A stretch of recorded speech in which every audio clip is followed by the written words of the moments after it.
अॼु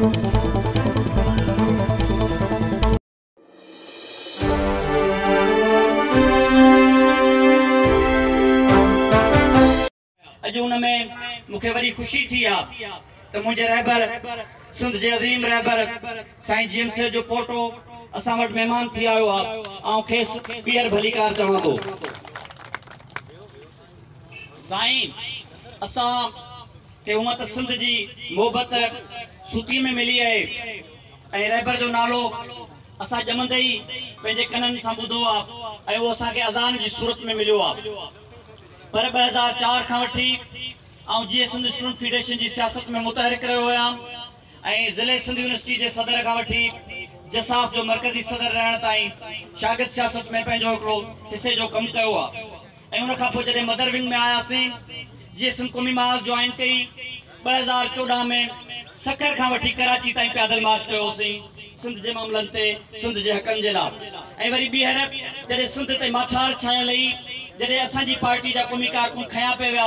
खंबिया पे विया ऐं झंडनि खे रस्तनि तां लाथो पे वियो तॾहिं असां इहो ज़रूरी सम्झोसीं त सियासी आवाज़ खे बुलंद कजे ऐं असां भिटशा खां वठी कराची ताईं ॿीहर लॉन्ग मार्च कयोसीं। ऐं जॾहिं जबरी गुमशुदगियुनि जो सिलसिलो वधी वियो रियासती जबर रियासती ॾाढ जेको अञा ताईं हलंदे रहे हर रोज़ कंहिं न कंहिं ॻोठ मां हर रोज़ कंहिं न कंहिं शहर मां सिंध जा मासूम क़ौमी कारकुन खंबे गुम कया था वञनि उहो सिलसिलो जॾहिं हलंदो रहो तॾहिं असां voice for missing person J platform तां ऐं जीअं सिंध क़ौमी महाज़ जे प्लेटफॉर्म तां भरपूर तरीक़े सां जेका बि असां खां जदोजहद थी सघी उहा जदोजहद असां कई आहे। ऐं ख़ुदि साईं जलाल महमूद शाह सां गॾु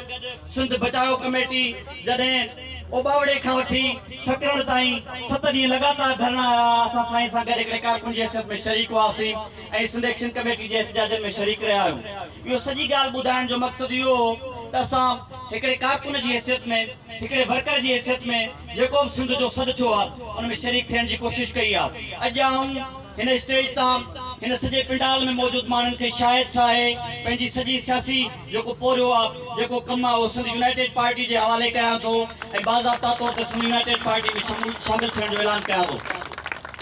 जॾहिं मूं इहो फ़ैसिलो कयो पिए तॾहिं मुंहिंजे ॾाढो मुख़्तलिफ़ चैलेंजिस मुख़्तलिफ़ मामला हुआ ऐं आउं इहो वाज़े कयां थो त मूंखे जीअं सिंध क़ौमी महाज़ जे क़यादत उन जे दोस्तनि उन जे कारकुननि सां को बि इख़्तिलाफ़ कोन्हे उन्हनि सां का बि नाराज़गी कोन्हे ऐं उन्हनि जे तरफ़ां ॾिनल प्यार उन जे तरफ़ां ॾिनल मोहबत मुंहिंजी ज़िंदगी जो असासो आहे। ऐं पंहिंजी सॼी जदोजहद जो धणी आहियां। मूं जेको बि पंधु कयो आहे ऐं जेको बि जदोजहद में हलियो आहियां ऐं उनखे ओन थो करियां कंध मथे खणी ओन थो कयां ऐं उनजो धणी आहियां। ऐं अॼु जॾहिं मूं पंहिंजो नओं सियासी फ़ैसिलो कयो आहे त उन जदोजहद जो धणी हूंदुसि उनजो मालिक हूंदुसि। मूंखे जॾहिं आउं फ़ैसिलो करणु वियोसि पिए दोस्तनि चयो त असीं कुझु माण्हुनि त तनक़ीद कई पर उहा तनक़ीद मूंखे गुलनि वांगुरु महसूसु थी ऐं मूंखे इहा ख़बर पई त सिंध जा केतिरा क़ौमी कारकुन मूंसां केतिरी मोहबत कनि था ऐं केतिरी शिदत सां मोहबत कनि था ऐं आउं उन्हनि खे मोट में उहा ई मोहबत ॾींदुसि उहो ई प्यारु ॾींदुसि। असां SUP में वञण जो फ़ैसिलो 2 क़दम पोइते हटण लाइ नाहे कयो पर 2 क़दम अॻिते वधी अञा सिंधी जदोजहद खे सगारो करण जे लाइ कयो आहे। उन जे करे उन मोहबत जी मोट असां जदोजहद जे ज़रिए ॾींदासीं ऐं उन जदोजहद जेका मोहबत आहे उनजी मोट असां रोडनि ऐं रस्तनि ते जदोजहद जे ज़रिए ॾींदासीं। मूं जॾहिं फ़ैसिलो कयो पिए तॾहिं कुझु दोस्तनि जी राय हुई त ख़ामोश थी वेही रहिजे कुझु दोस्तनि जी राय हुई त नई पार्टी ठाहिजे। मूं इहो महसूसु कयो त सिंध खे हिननि हालतुनि में नई जमायत बचाए नथी सघे ऐं ख़ामोश थी वेहण सां छा पंजाब सामूंडी पट्टी जी वालार छॾे ॾींदो छा वफ़ाक़ जेको सिंध जे समुंड ते कब्ज़ो करणु वञे पियो छा उहा कब्ज़ागिरी बंदि थी वेंदी